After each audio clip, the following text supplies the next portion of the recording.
오늘 이 시간에도 우리 주 예수 그리스도의 은혜와 사랑 가운데 지음을 받으셔서 또 이 자리에 참석한 우리 모든 언약 청년 여러분들을 축복하고 환영합니다.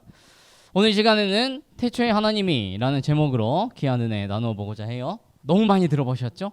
이 창조에 대해서 우리 성경 딱 피면 첫 번째 나오는 말이고, 우리가 어렸을 때 보통 뭐 하나요? 이거 딱 창세기 딱 배우면 보통 창조의 순서를 외워요. 첫째 날에는 뭐, 둘째 날에는 뭐, 셋째 날에는 뭐, 이런 거 엄청 시켜요. 그죠? 그리고 좀 청소년쯤 되면 이제 뭘 배우기 시작하냐면, 이제 학교에서 진화에 대해서 과학을 가르치니까 진화론이 맞냐 창조론이 맞냐 가지고 또 한참을 가르쳐요. 이제 제가 신학교를 또 가서 보니까 여러분들 아실지 모르겠지만 이 진화론과 창조론 사이에도 굉장히 여러 가지 이론들이 있어요. 근데 여러분들 혹시 그거 아세요?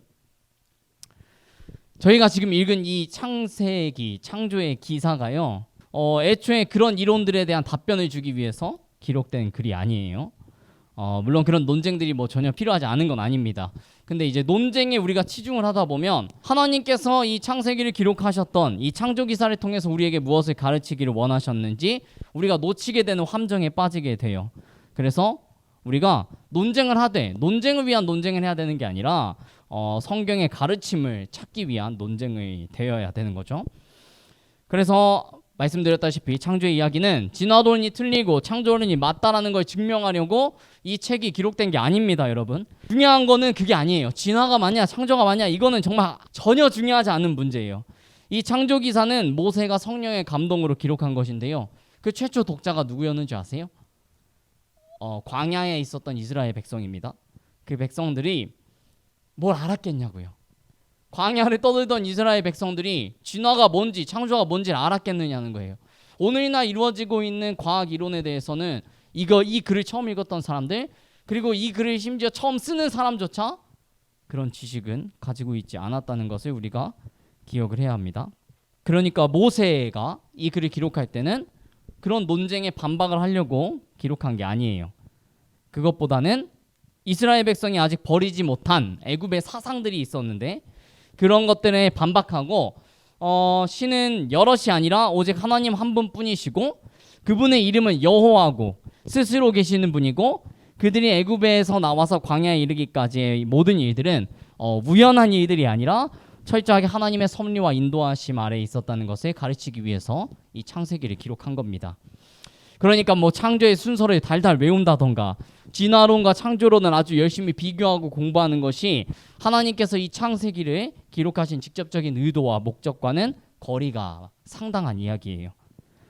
중요한 것은 하나님께서 이 창조의 이야기를 통해 우리에게 무엇을 전하고 싶어 하시고 우리가 무엇을 깨달아야 하는가에 대한 문제인데요.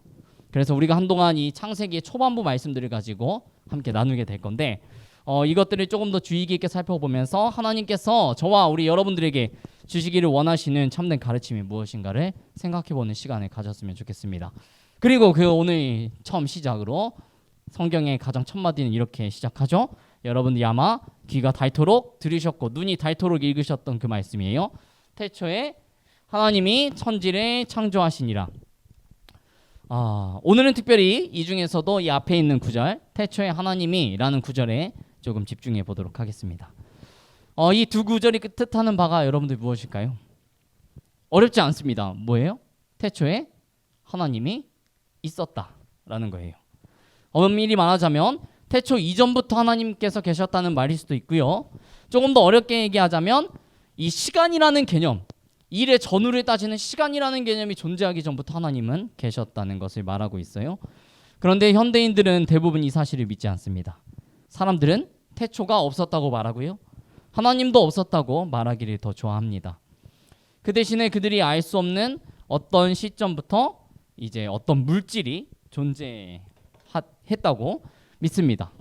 그리고 이 세상이 그 물질들의 우연한 충돌과 폭발로 인해서 생겼다고 말하고요.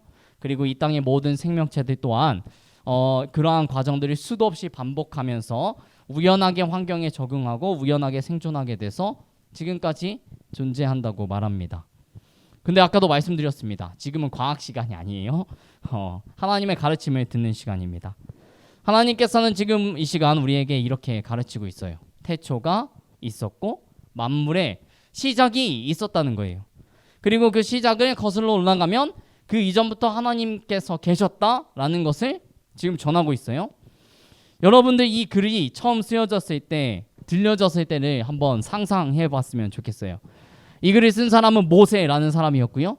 듣는 사람은 애굽에서 나와서 광야를 떠돌다가 이제 가나안 땅을 들어가기를 앞서고 있는 시대의 사람들이었어요.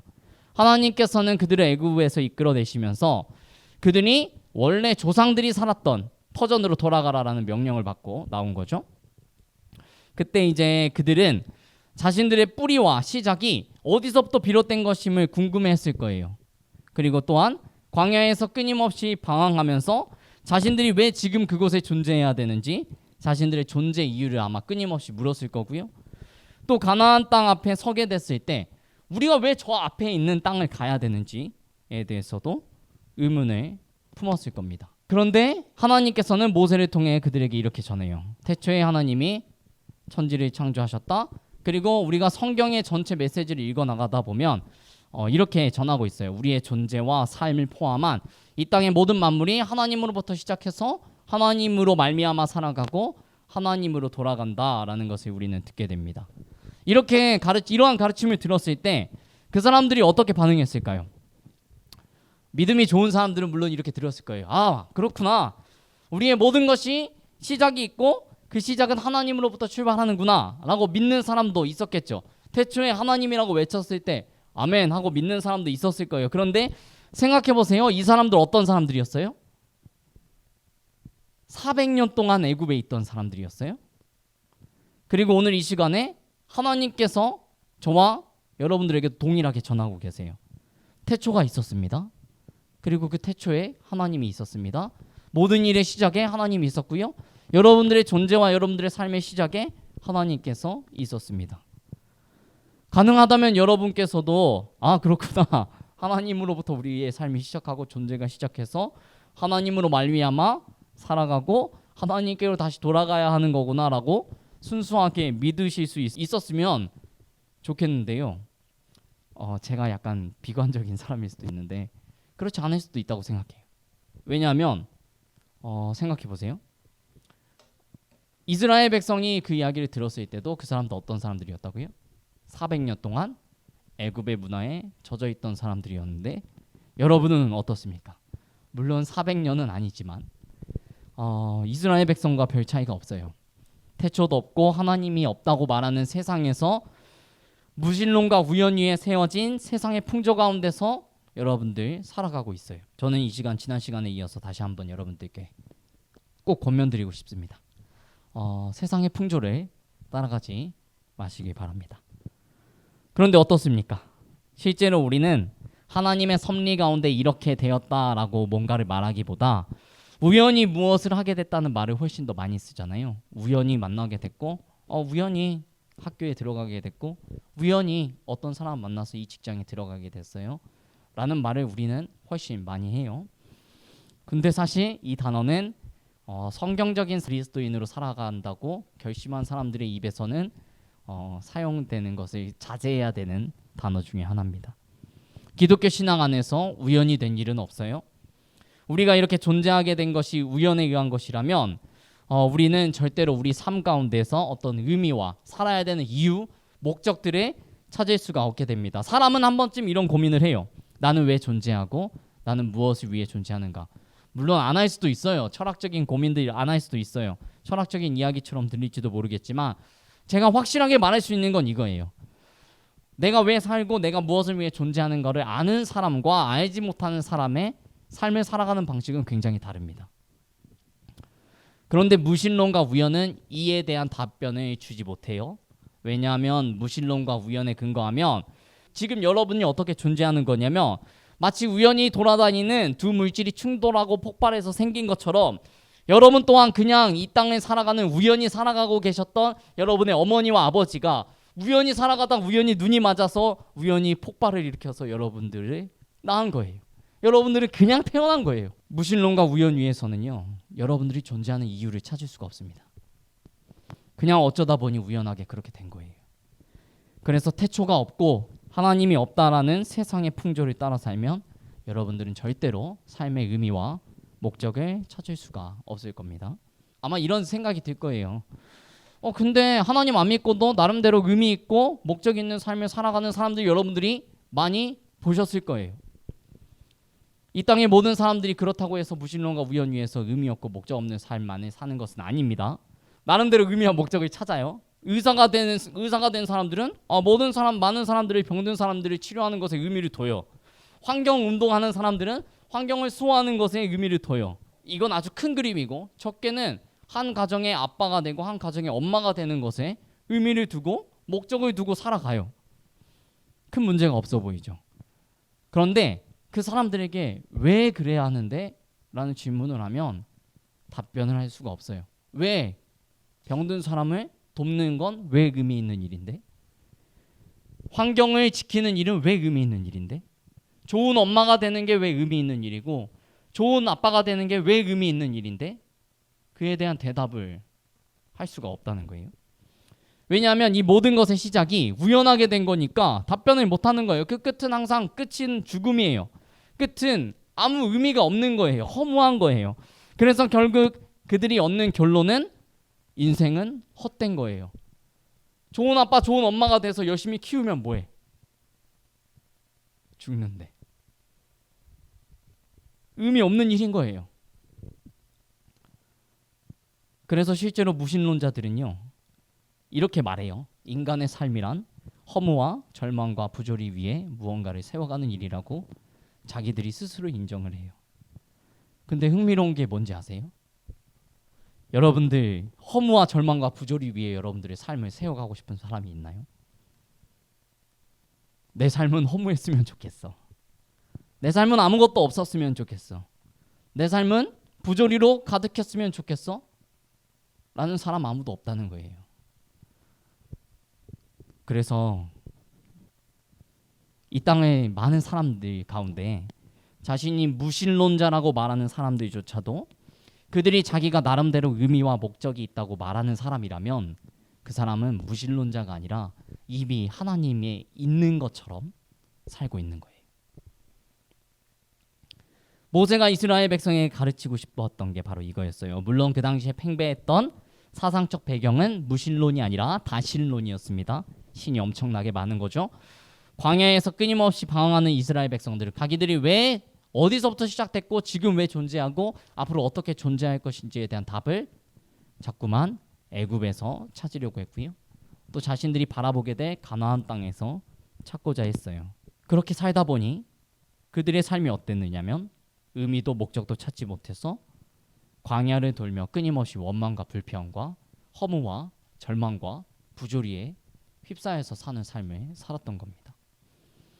그래서 모세는 성령의 감동을 따라 애굽에서 나온 이들과 또 광야에서 새롭게 태어나 가나안으로 들어가게 될 이스라엘 백성들에게 애굽에 있었던 수많은 신들, 애굽에 있었던 수많은 사상들은 다 피조물에 불과하다, 우상에 불과하다. 오직 태초에 여호와 하나님만이 홀로 계셨고 애굽에서 나오게 된 것, 광야에서 살아가고 발을 딛고 있는 것, 그리고 앞으로 가나안 땅에 들어가게 될 이 모든 것이 의미 없이 목적 없이 우연하게 그냥 어쩌다 보니 일어난 일이 아니라 하나님의 섭리 안에서 목적을 가지고 이루어진 일이라 이거를 가르치고 싶었던 거예요. 여러분, 애굽과 가나안 땅에서 이스라엘 백성들이 자신의 존재와 삶에 대한 답을 찾을 수 없었던 것처럼 여러분들이 이 세상 풍조 가운데에서는 절대로 존재와 삶에 대한 답을 찾을 수가 없습니다. 이렇게 생각하실 수도 있어요. 나는 존재의 의미와 목적, 삶의 의미와 목적을 찾고 싶지 않은데 나 그냥 살면 안 돼? 근데 제가 반문하고 싶습니다. 오늘날 청년들이, 그리고 여러분이 될 수도 있어요. 정녕 그냥 살고 있나요? 광야를 방황하며 수많은 원망과 불평을 쏟아내면서 이스라엘 백성들이 살아갔던 것처럼 수많은 부조리들 속에서 많은 허무와 많은 절망을 느끼면서 살아가고 있지는 않습니까? 그들 마음속에 피는 의문은 무엇입니까? 왜 나는 이런 부조리를 겪으며 살아야 하는가라는 의문이지 않습니까? 그래서 그냥 산다고 말하는 사람 중에 그냥 사는 사람은 존재하지 않아요. 그냥 여러분이 산다면 여러분들의 삶과 여러분들의 존재에 대해서 어떤 의문도 품어서는 안 돼요. 여러분은 그냥 사니까. 여러분들은 그냥 그렇게 된 거니까. 내가 어떤 일을 당해도 이건 그냥 우연하게 그렇게 된 거니까 받아들여야 돼요. 근데 그러고 싶어 하는 사람이 아무도 없다는 거예요. 또 한편으로는 이렇게 생각하는 청년들도 있습니다. 나는 나름대로 의미 있는 삶을 살고 있어. 나는 나름대로 목적을 가지고 살고 있어. 그런 사람들이 있습니다. 주변에도 하나님을 믿지 않지만 나름대로 의미 있고 나름대로 목적을 가지고 살아가는 사람들이 있습니다. 저는 그런 사람들을 이렇게 평가해요. 뭐라고 평가하냐면 봉사가 뒷걸음질 치다가 문고리를 잡은 격으로 자신의 존재와 삶의 의미를 얻어 걸리듯 찾아냈다고요. 그런데 여러분, 봉사가 뒷걸음 치다가 어둠 속에서 문고리를 잡을 확률보다요, 봉사가 문고리를 찾지 못하고 그 어두컴컴한 곳을 한참을 방황하게 될 확률이 훨씬 더 높다는 걸 기억하시기 바랍니다. 그리고 그리스도인이 지금 이 자리에 앉아 계시는 여러분들이 하나님의 말씀을 신뢰하신다면 누리게 되는 유익이 바로 여기 있어요. 세상 사람들은 봉사처럼 한참 어둠 속에서 더듬거리다가 문고리를 잡지만 여러분들은요, 그 문고리가 어디 있는지 알아요. 어두운 곳이 아니라 빛이 비춰진 곳에서 보이죠? 문고리가 보이는 걸 잡고 그 문을 열고 나가는 거예요. 그게 그리스도인과 세상 사람들의 차이입니다.